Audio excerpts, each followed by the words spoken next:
I was a little bored and I was watching some Matt Colbo videos, which you should definitely check out. He's hilarious. I've linked everything down in the description. But he's got some tongue twister videos where he's kind of making fun of classic tongue twisters. And I realized that if you put 120 BPM underneath it, it sounds like a rap song. So I went ahead and did that, and here it is. You know, they say she sells seashells by the seashore. The shells she sells are seashells, I'm sure. For if she sells seashells by the seashore, then I'm sure she sells seashore shells. Just what she wants you to think. Her shells are 300 apiece. Now I'm fine with a bit of grease on the streets, but lady, come on, you're on the beach. 300's a reach for some mollusk debris. Wouldn't you agree? Geez. No, I didn't want to say this. Call me an ignoramus, but I wasted some of my wages on one of these famous carapaces, and I'm frustrated. It is a disgrace, a piece of basic, low-grade, cheap tack. I dropped 3 Benjamins on a second-rate, no, third, no, 8th-rate knick-knack. Look, I'm a little livid. I understand she's trying to make a living, but there's a limit, so listen, riddle me this. See, I recall my visit vividly. I was visibly timid in the beginning, I'll admit it, because her ability to belittle my belittleability, it crippled me. I was under duress, quite stressed, feeling pains in my chest, and yet still impressed by her zest. Now don't get me wrong, she's the worst. She's not worth dirt nor the worms that squirm in it, but I worship her way with words, it works. And what's worse, I wasn't the first to be coerced, no. There's a long line of poor guys that have been robbed blind by this mastermind of the seashell selling kind, and well, can you blame them? She is good, really good, too good. But there's something more I'd like to underscore. You wouldn't expect customers galore at her seashell seashore. No, good lord, you'd expect uproar. And yet, that's not what we're seeing.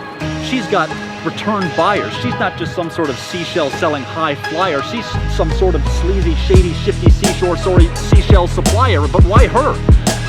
Well, the folks that keep coming back, they look weak, unkempt, and pasty, like an impatient painter painted paint on their faces. Good gracious, they're addicted. But to what? Blowing their hard-earned dough? No. So she doesn't sell seashells by the seashore. She's by the seashore, sure, but she's not selling seashells.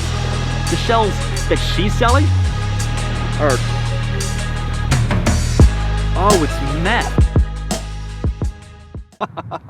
We all know the tale. In 2003, Peter Piper picked a peck of pickled peppers. But we should recall that this peck of pickled peppers Peter Piper purportedly picked was never found at all.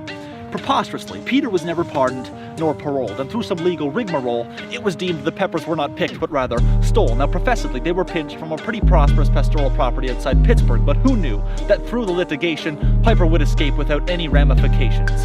The public perceived this pepper-picking thief as a particularly puzzling and displeasing peeve.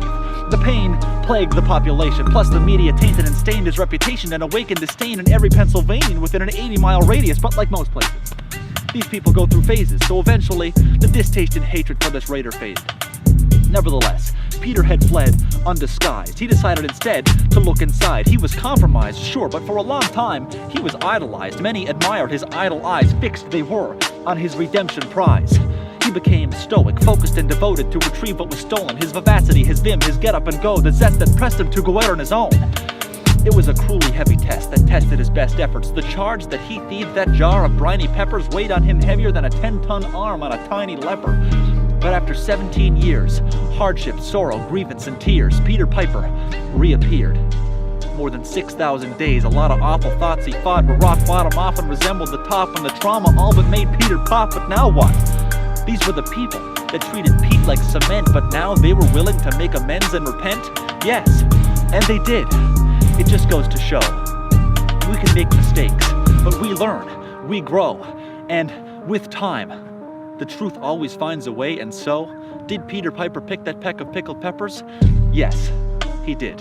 And he also killed like 3 people on the way out of town. He's a seriously dangerous criminal. That pulp and paper mill behind me sure goes through a lot of wood. But how much wood could a woodchuck chuck if a woodchuck could chuck wood? Well, as much wood as a woodchuck could chuck if a woodchuck could indeed chuck wood, right? Well, not quite. Let's assume our woodchuck has good luck and trucks through the crux of his woodchuck adulthood. In order for our woodchuck to chuck as much wood as a woodchuck could chuck, this woodchuck would chuck wood from daybreak till the owls wake, and will have to tolerate a deluxe influx of woodchuck toothaches. Now look, I'm by the book, throbbed through the job by hook or by crook, but no rest? Come on. Talk about stressed. I'd sooner request to be a guest during a Ray Charles road test, but I digress. The question shouldn't be, how much wood could a woodchuck chuck if a woodchuck could chuck wood? Any good woodchuck would use his woodchucking talents to find the work-life balance for a good woodchuck livelihood, but You see, there's something we've missed. The question should be, how much wood should a woodchuck chuck till he can call it quits and exist in bliss by striking bit by bit struck from the pits in the midst of his woodchuck bucket list? To which the answer is, only as much wood as a woodchuck thinks it should chuck. Because really, who gives a care? You know, like, who cares?